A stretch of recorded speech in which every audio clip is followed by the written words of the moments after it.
After weeks of deliberation and public scrutiny, Nigeria's Electoral Act has now been amended, reworked, and signed into law.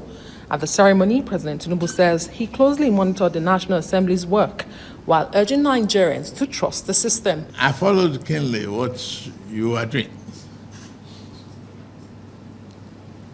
The essence of democracy is to have,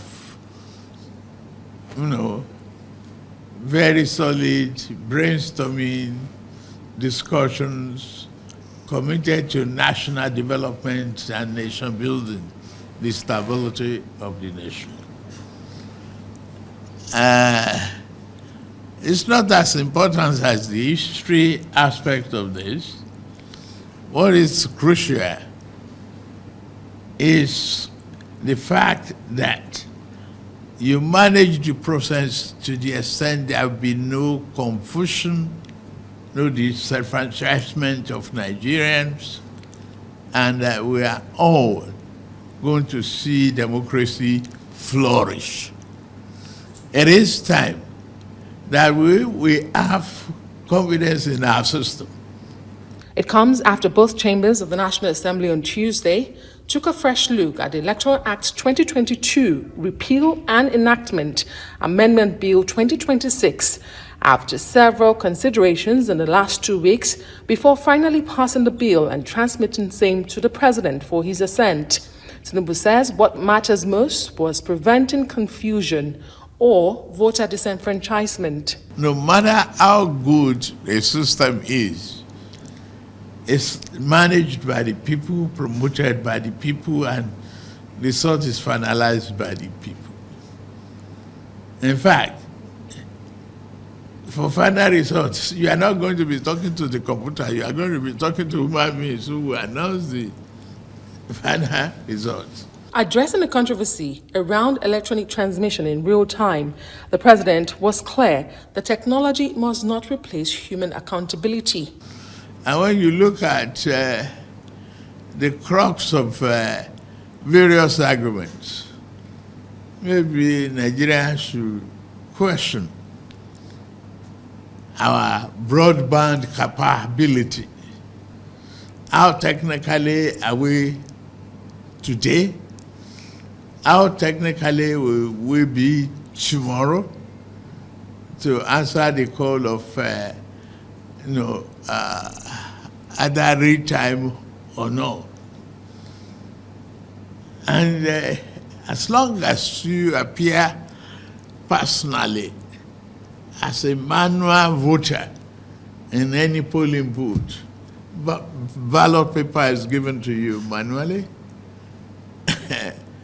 you decide in a corner and fingerprint, thumbprint the party of your choice, you cast your vote without hindrance and any interference. Ballots are subsequently counted manually, sorted and counted manually. It's just the arithmetic accuracy that is entered into from easy. It's still manual, essentially. The transmission of that manual result is what we're looking at. And we need to avoid glitches, I'm glad you did, interference, unnecessary hacking in this age of, computer inquisitiveness. Nigeria will be there. We will flourish. We will continue to nurture this democracy for the fulfillment of our dream for prosperity and stability of our country. I thank all of you very much. The Electoral Act amendment has been one of the most contentious legislative efforts in recent months. Civil society groups and opposition figures had pushed for a mandatory real-time electronic transmission of election results from polling units. Senate President Godswill Akpabio says the new provisions are historic, helping Nigerians detect any alterations of results after they leave the polling unit. We took cognizance of the peculiarities of the country. We did not allow too much outside interference, and we're very patriotic in our submissions.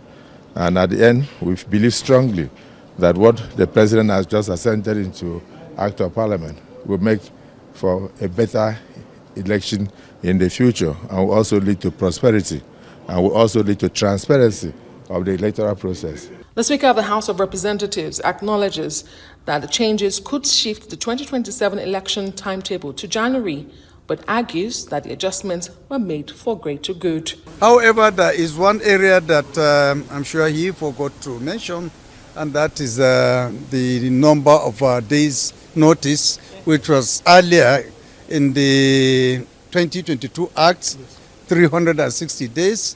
Now we have seen the wisdom to reduce it to 300 days. And this will inadvertently translate to holding the presidential and National Assembly elections in January 2027. And that will technically avoid conducting election during month of Ramadan of 2027.